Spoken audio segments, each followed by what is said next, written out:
Good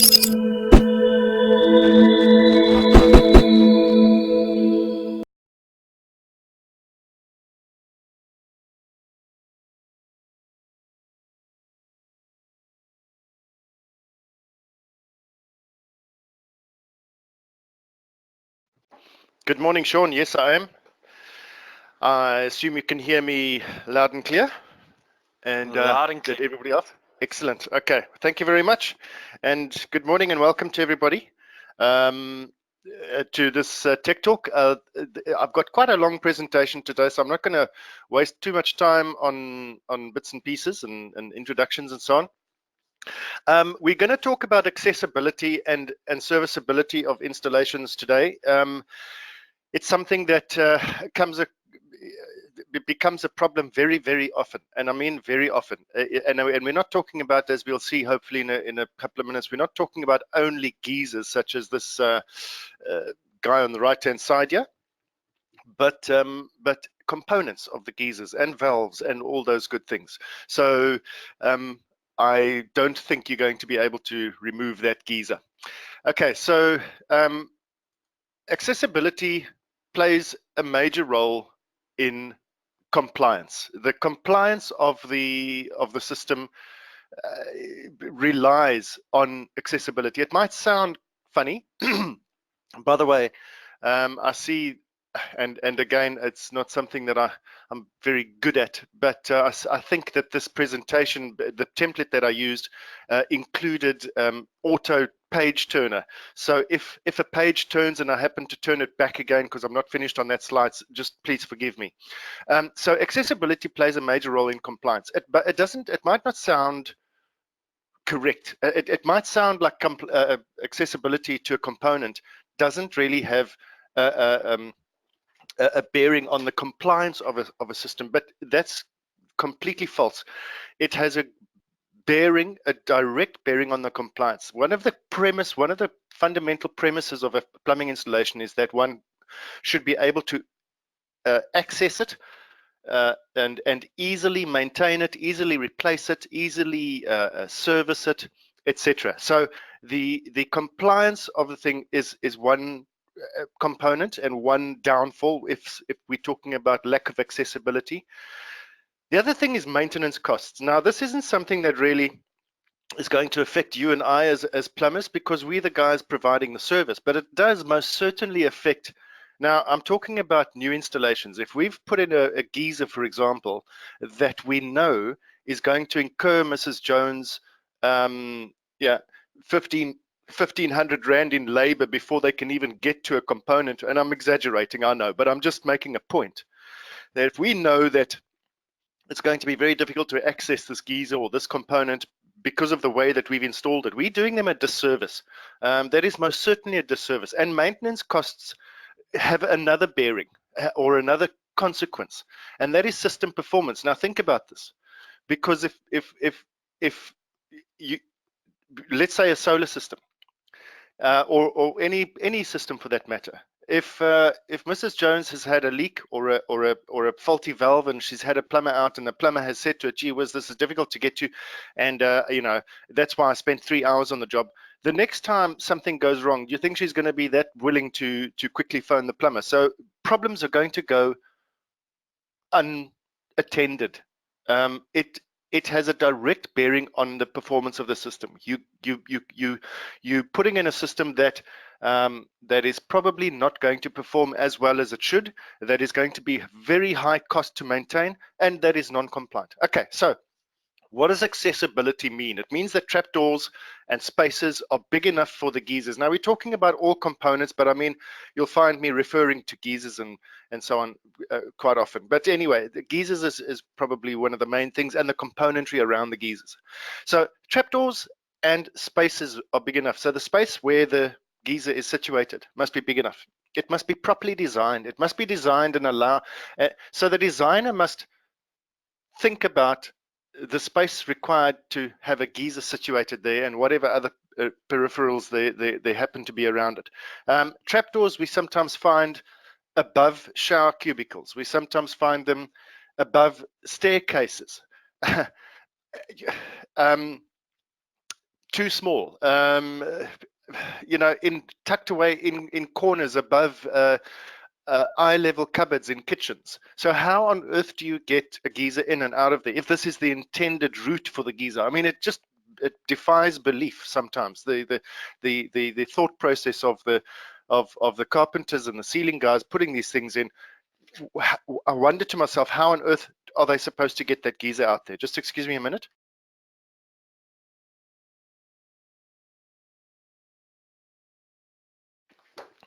Okay, so and then obviously once the geyser is in the ceiling or the space or wherever, but predominantly the ceiling, it must be able to be easily maneuvered through the roof space and through the trapdoor. So that's obvious. So it's no good being able to fit a geyser through a trapdoor, but then you can't get it to where it needs to go in the ceiling because there's trusses across and so on. And believe me, guys, I've seen installations where a geyser was supposed to go in a certain space.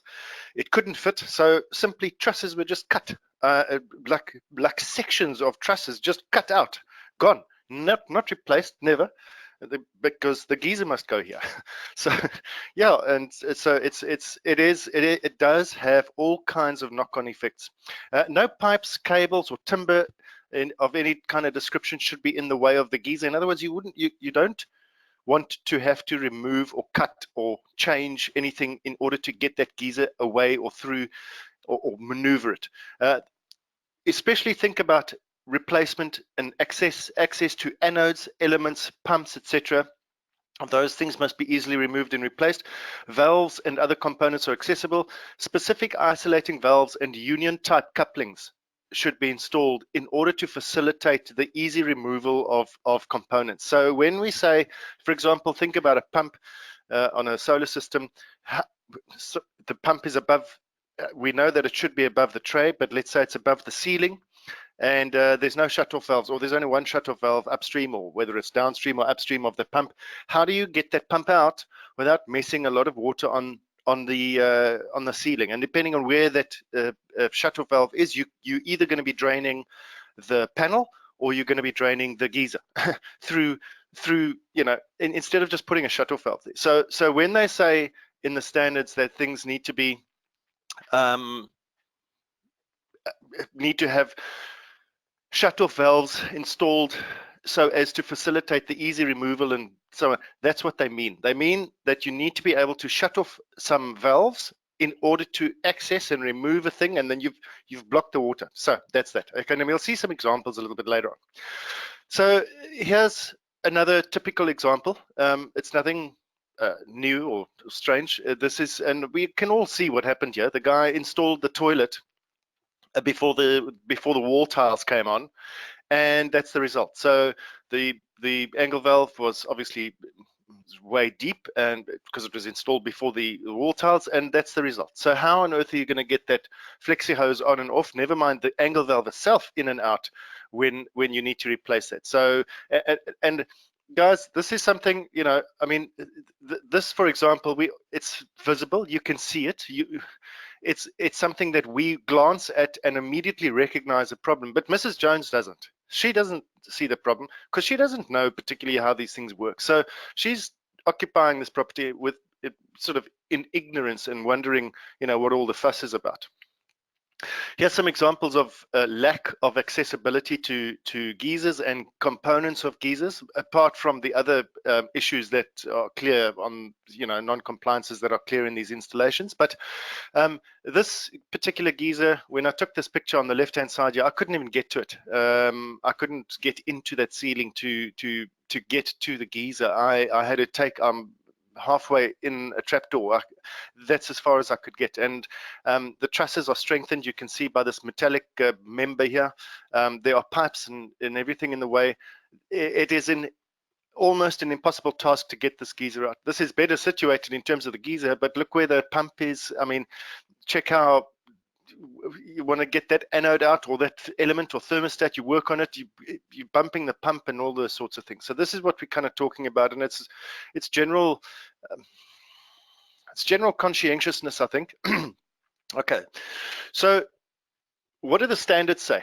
It is a requirement that any hot water storage system shall be installed, maintained, repaired, or upgraded to comply with SANS 10254, SANS 10106, and SANS 1352. Now, 10254 is the geyser installation standard. SANS 10106 is the solar installation standard, and SANS 1352 is the heat pump installation standard. So when it says, and we'll read the words, as you can see, there's 10254's words down below, but when it says that, it means that when you as a plumber go to a hot water cylinder installation, whether it be heat pump, solar, or normal, you do anything on it, you work on it, you upgrade it, you replace a component, or you replace the geyser or whatever, you are obliged to bring that installation up to standard. Now at this point I can hear a whole heap of people shouting and screaming and saying, how on earth is that possible? We can't be expected to bring these things up to standard every single time we work on it. And that's quite correct. You're not expected to do that. If you look at the standards, all of the standards allow for when you have, in order to fulfill your obligation as a professional plumber, the requirement is that you notify the client of all the non-compliances you see, fix what she will allow you to fix or what your conscience tells you is non-negotiable and have to fix in terms of safety things, and still even there she has or he has I mean, if they don't have the money or they refuse you to fix this or that and the next thing, and it is a safety issue, you'll go one step further, but we'll get there now. So let's say there are 3 or 4 non-compliances that you've spotted. They don't want you to rectify it for monetary reasons. They don't have the money. That's fine. You've got to put it in writing, give it to them, and the onus then falls on them to rectify it in the future and within a reasonable amount of time. So that's their baby. You have fulfilled your obligation. The standards allow for you to issue notices of non-compliance, not willy-nilly, but in earnest, in doing it with a purpose in mind. In other words, ma'am, these things are non-compliant. Please make sure they are compliant in the future, or allow me to fix them now. It's going to cost you $3,000. Do you want me to do it? What? And the purpose of this whole process, remember the goal. The goal is to get compliant systems. The goal isn't for you to cross T's and dot I's and walk away. The goal behind it, the objective is compliant systems. Just bear that in mind. So anyway, if it then becomes a safety issue, if there's a TP discharge pipe which is completely missing and they refuse to allow you to put it in, then one should escalate it. And if you're really good and you do your due diligence, you will notify the local authority of that particular installation. Say, look, this is the situation. It's a dangerous thing. Mrs. Jones knows about it, and I'm just telling you about it. Then you've covered yourself. Now you're not obliged to physically bring the thing up to standard. If they will allow you to, that's great, but not. Okay. So bearing that in mind, so you're allowed to bring it up to standard by issuing non-compliance. That's the point I was trying to make. So what does 10254 say? It says maintenance, repairing. This is 4.312. The water heater and its ancillary components shall be maintained, replaced, or repaired to comply with this standard, and any non-compliance shall be reported to the owner and user in writing. So there, what we've just said. So that's 10254. It says you shall bring this installation up to this standard. This standard. Where's the word? Here. There it is. This standard. In other words, the current one, the one that you're reading in. Okay. Or any subsequent one. If there's an update, it needs to be that standard.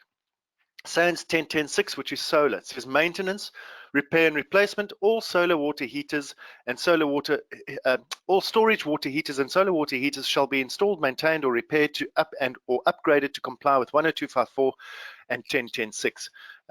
So 10.10.6 doesn't include any geyser installations guidelines. It is a solar component only, so that's why they include both standards there. 1352, which is heat pumps. It says the water heater and its ancillary components shall be maintained, replaced, or repaired to comply with this standard, and any non-compliance, same words as the 10254. So there you have it. So there is no two ways about it. You have to bring things up to standard, which includes accessibility. Okay, accessibility is in the standard, and we'll see now what the standard says about accessibility. SANS 10254 as well as SANS 10106, there's the references if you're interested, both require that all components of the system be installed so as to ensure the easy, effective, and correct removal and replacement of components or spare parts during maintenance, replacement, or repair.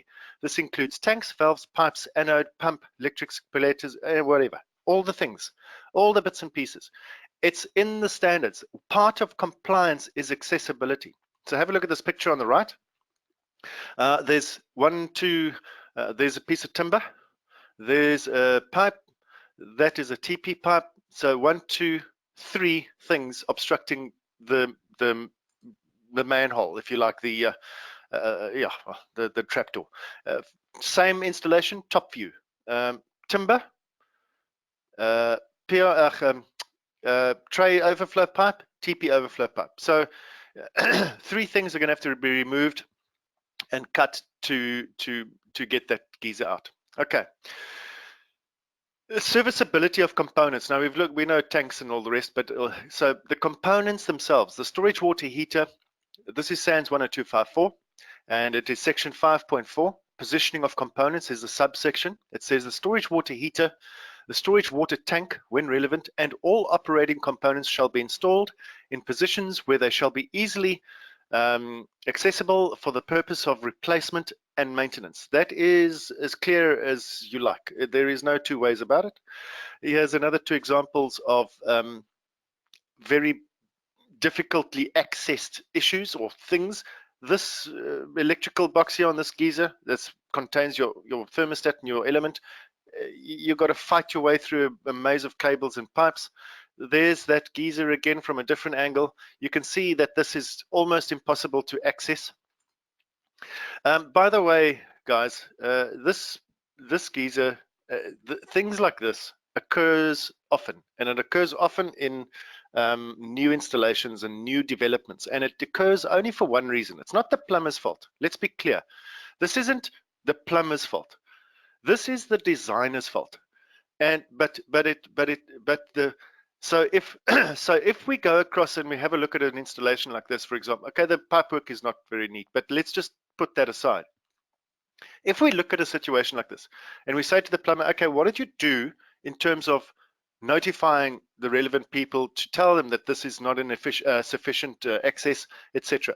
And if the answer is, well, nothing, then it becomes the excuse me, it becomes the plumber's problem. But if there's documentation dating back from like the first meeting to discuss the development and the quotations and the tenders, and there's a note somewhere saying, look, your accessibility is a problem, and then there's a paper trail showing that the plumber did notify the relevant parties and they simply ignored him and instructed him to go ahead anyway, then it becomes not so much the plumber's problem again. Okay, so it's all about communication and just doing due diligence. Same thing here on the left. It's not the plumber's fault that there is only that much space available. But did he do the necessary and notify everybody before he installed this thing? No, he didn't. So nobody was aware. So 30 or 40 of these things installed, not accessible, no ventilation. It's an integrated heat pump. On the right-hand side, you can see same story, sort of pipes in the way of a trapdoor. Very, very difficult to get stuff out. Okay. Continuing the theme of serviceability of components, we're running out of time. SANS 10.10.6, operation of the system. It says general, that shut-off valves, and this is just extracts from it, that shut-off valves and unions are installed to enable the easy, effective, and correct removal and replacement of components or spare parts during maintenance, repair, or replacement. Later on in the standard 5.6 talks about pumps. Pumps shall be installed in accordance with the manufacturer's instructions and shall be installed in such a way that there's access for maintenance repair. Pumps shall be fitted with union type couplings to facilitate easy removal and full bore valves on either side of the pump. That's in the standards. It's not a PIRB nice to have because I think I should say so, and it's in the standards. 10252-1, they talk about backflow prevention devices. Any backflow prevention device shall be installed in such a position that it can be easily and readily inspected, I beg your pardon. It is readily accessible for removal of the purposes of servicing, repair, replacement without alteration to the water installation or to the structure within which the device is situated. So you don't have to go and cut pipes to remove a backflow prevention device. That's a non-return valve in a solar system, for example. 10254, new installations. All the components of the system shall be installed in such a manner and position as to ensure the safe and effective operation, both mechanical and electric, of each of the system on each individual part. B, the easy, effective, and correct removal and replacement of component parts or spare parts during maintenance, replacement, and repair, and particular attention is drawn to the future replacements of anodes, blah, blah, blah, heating. So the whole point of all these slides is just to make you aware that the standards reference accessibility multiple times. That's all you need to know. Accessibility is compliance thing. Now here are three or two one at least backflow preventers. There's a non-return valve there. There's a non-return valve there. Both of which fall outside of, well, in this case, there isn't another shut-off valve on the side of the pump. So the pump itself is non-compliant. And the non-return valve is non-compliant because you can't service that. When you remove either one of these two, you have to drain whatever there is coming from. That's coming from the panel. So you have to drain the panel. Same story over here when you want to service that non-return valve, which, by the way, that flap type isn't allowed in any event. There's a pump. I'll just zoom in on that if you'd like. There's a pump which comes from, it's a little 12-volt voltaic pump, which comes from the panel. Zero shut-off valves, zero accessibility. Again, we come to other components. Here's three examples of pressure control valves that are inaccessible. When I say inaccessible, how do you replace them? How do you spring that pipe? That is not a Conex, that is a press-on fitting, a crimp fitting. You can't get that PRV out there. You can't get that PRV out there. That panel at the bottom here on the right-hand side, that panel actually covers that. And that little piece of pipe there, it was put on very, very quickly when the thing was inspected, but that pipe wasn't there. So that PRV is behind a panel. Nobody even knows it's there. So how do you replace that? Plus, you can't get it out without cutting pipes. So what do we do as plumbers? How do we address this issue? Because not 9 times, maybe 6 or 7 times out of 10, it's not our fault as plumbers. We have got to engage with the designers. We've got to find a voice and engage with the designers. And we need to talk to them about trapdoor positions and size and insist that they allow us sufficient access to these things and find a voice and say, no, I insist that it is there. I insist that that is that side. This is what the standards require. We need to talk about ducting in multi-story dwellings. Duct space. Where do you want my geyser? You want it there. Oh, well, what have you left me? No, I'm sorry, that it can't work. Cupboards. Geyser positions. Perhaps think of repositioning the geyser altogether into a different place where it's going to have more accessibility. And then our own installations that we do, things like this on the right-hand side. You know, this isn't a designer problem. This is a plumber problem. It's been done incorrectly. It hasn't been done with much forethought. So we also need to take responsibility and plan our installations around accessibility. And that's it. Flight, my story is 8. Sean, I'll leave it up to you if there are any questions. All right, we do have a couple of questions. The first one here reads, most trap doors are now too small for the new geyser sizes. Does this now make it non-compliant?